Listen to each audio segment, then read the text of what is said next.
Sinita rin ng Special Action and Intelligence Committee on Transportation ang mga hindi otorisadong sasakyan na dumaraan sa EDSA busway. At live mula sa Ayala, Makati City, may unang balita si Darlene Cay. Darlene, marami ba yan?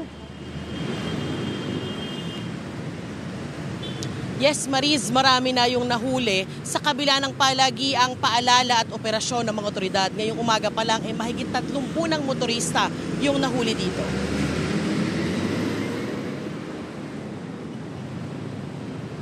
Pasado alas 5 kanina nang simula ng mga tauhan ng DOTR, SAICT o Special Action and Intelligence Committee on Transportation ang operasyon laban sa mga iligal na dumaraan sa busway. Mga bus, government at mga emergency vehicles lang kasi ang pwedeng dumaan dito sa EDSA busway. Sunod-sunod ang mga nahuling motorsiklo, taxi at pribadong sasakyan. Sabi ng ibang nakausap namin, alam nilang bawal pero nagmamadali lang daw talaga sila dahil malilate na sa trabaho. Yung iba naman hindi raw alam na bawal dumaan dito. Kasama rin sa mga nahuli ang isang nakasakay sa private vehicle at nakasuot ng uniforme ng LTO. Vini-verify pa raw ng mga tauhan ng DOTR SAICT ang pagkakakilanlan ng driver. Tumanggi siyang magpaunlak ng panayam sa harap ng kamera. Pero sabi niya, akala raw niya ay may aksidente kaya re-responde siya. Bagya kasing bumagal ang daloy ng trapiko dito kanina dahil sa isinasagawang operasyon kaya akala niya raw ay may emergency. Tiniketan pa rin siya ng mga otoridad. Ang mga nahuling motorista, disregarding traffic sign at entering the busway ang violation na may multang hindi bababa sa 1,000 piso. Bukod sa multa, may demerit points ang mga motoristang lalabag sa batas trapiko. Kapag naubos ang 40 points, pwedeng masuspinde o mabawi ang kanilang lisensya.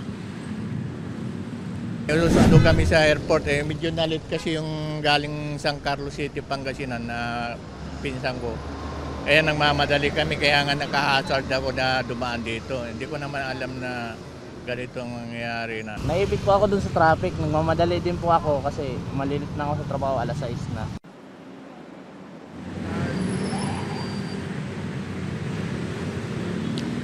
Mariz, tuloy-tuloy yung isinasagawang operasyon ng mga otoridad dito sa Makati, sa bahagi ng Magallanes at pati na rin sa iba pa pong bahagi ng EDSA busway ngayong araw. Samantala, konting traffic update lang dito sa bahagi nga ng Makati sa parehong north at southbound lane ay unti-unti nang bumibigat yung daloy ng trapiko dahil nagsimula na ang Monday morning rush. Yan ang unang balita dito sa Makati. Ako po si Darlene Cay para sa GMA Integrated News. Mga kapuso, para una ka sa mga balita, mag-subscribe sa GMA Integrated News sa YouTube. Sa mga kapuso abroad, subaybayan niyo po kami sa GMA Pinoy TV at sa www.gmanews.tv.